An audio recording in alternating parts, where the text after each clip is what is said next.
Baik, semangat pagi buat kita semua. Di sini praktikum kita kali ini yaitu tentang pertumbuhan dan perkembangan yaitu bagi bibit kelapa sawit.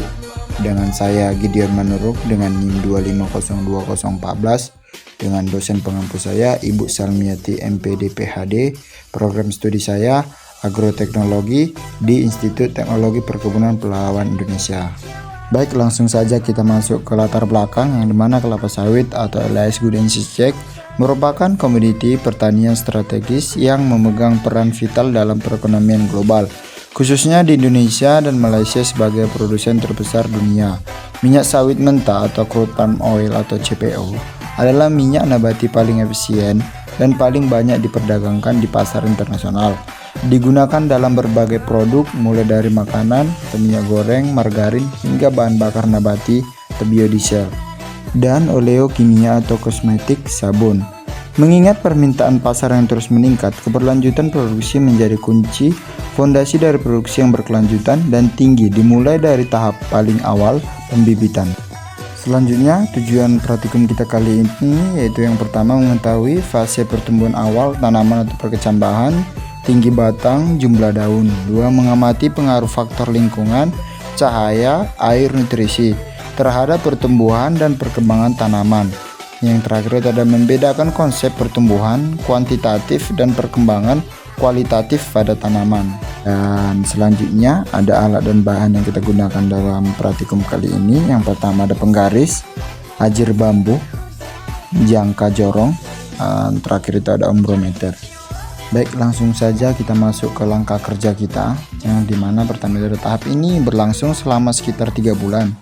Terus terlebih dahulu kita sediakan media tanam, yaitu untuk bibit yang baru berkecambah, ditanam dalam polybag kecil berisi media tanam steril atau biasanya campuran tanah dan bahan organik.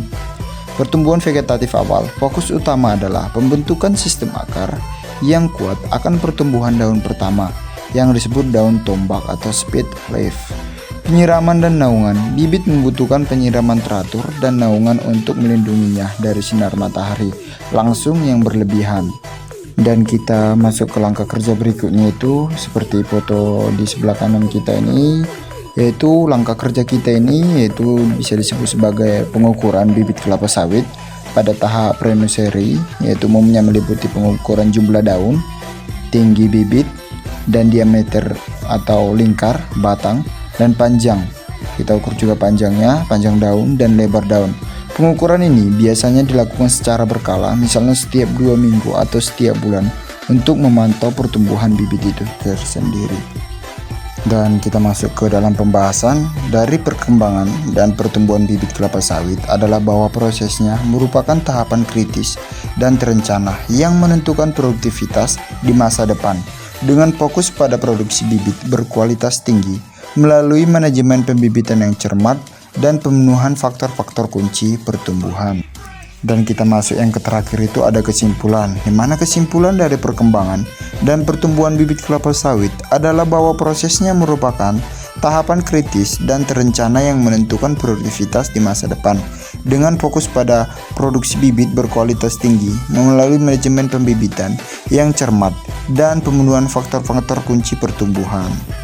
Baik, sekian video dari praktikum saya kali ini. Jika ada kesalahan kata yang saya ucapkan, saya mohon maaf sebesar-besarnya. Saya ucapkan terima kasih banyak. Semangat pagi, salam sejahtera buat kita semua.